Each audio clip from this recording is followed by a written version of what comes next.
Okay, day 13. I'm reading the book called Reader Come Home by Marianne Wolf.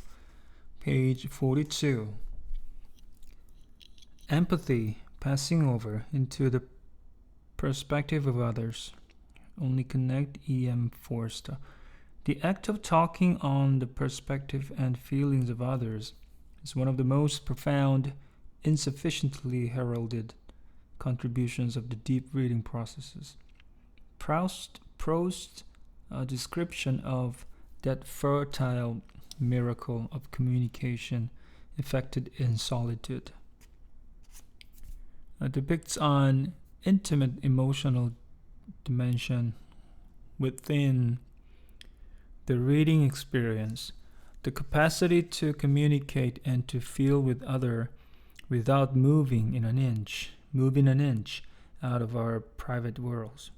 This capacity imparted by reading to live and yet not live one's sphere is what gave the reclusive Emily Dickinson what she called her personal frigate to other lives and lands outside her perch above Main Street in Amherst, Massachusetts. The narrative theologian John S. Dunne described this process of encounter and perspective talking in reading as the act of passing over, in which we enter into the feelings, imaginings, and thoughts of the others through a particular kind of empathy. Passing over is never total, but is always partial and incomplete. And there is an equal and opposite process of coming back to oneself.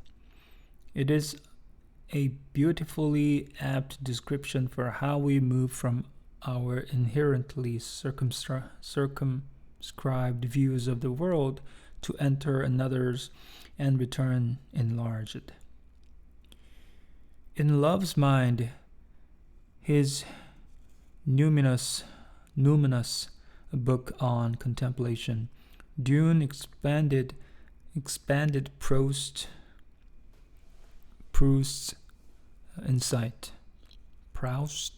insight. That fruitful miracle of a communication effected in solitude may be already a kind of learning to love. Dunne saw the paradox that Proust described within reading, in which communication occurs despite the solidarity nature of the reading act, as an unexpected preparation for our efforts to come to know other human beings, understand what they feel, and begin to change our sense of who or what is other.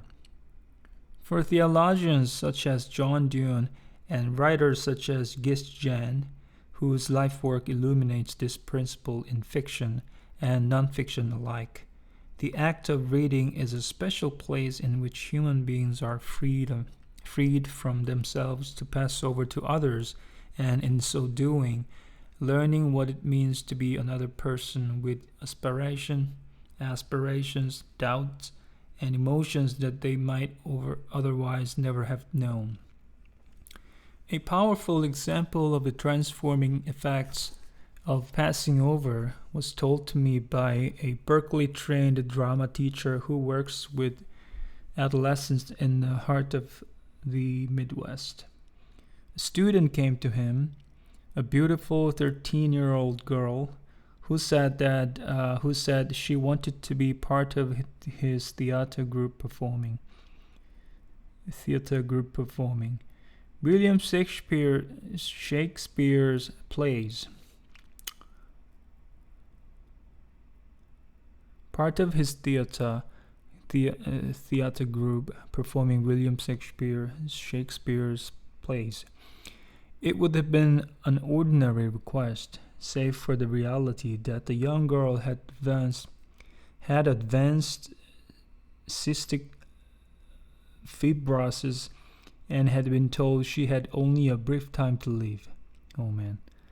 That amazing teacher gave the young girl a role he hoped would give her the feelings of romantic love and passion that she might never experience in life. She memorized the line of Romeo and Juliet as if she had played the role in 100 times before. It was what happened next that stunned everyone around her. She went on to become one Shakespearean heroine after another, each role performed with more emotional depth and strength than the one before. Years have now passed since she played Juliet. Against all expectations and medical prognosis, she had entered college, where she is pursuing a dual degree in medicine and theater, in which she will continue to pass over into the role after another. That young woman's exceptional example is not so much about whether the mind and heart can overcome the limitation of the body. Rather, it is about the powerful nature of what entering the lives of others can mean for our own lives. Drama makes more visible what each of us does when we pass over in our deepest, most immersive forms of reading. We welcome the other as a guest within ourselves, and sometimes we become other. For a moment in time, we leave ourselves, and when we return, sometimes expanded and strengthened, we are changed both intellectually and emotionally. And sometimes, as this remarkable young woman example shows us, we experience what life has not allowed us. It is an incalculable gift. Okay? That's it for today. This is Minky. Please correct me if you can. Thank you.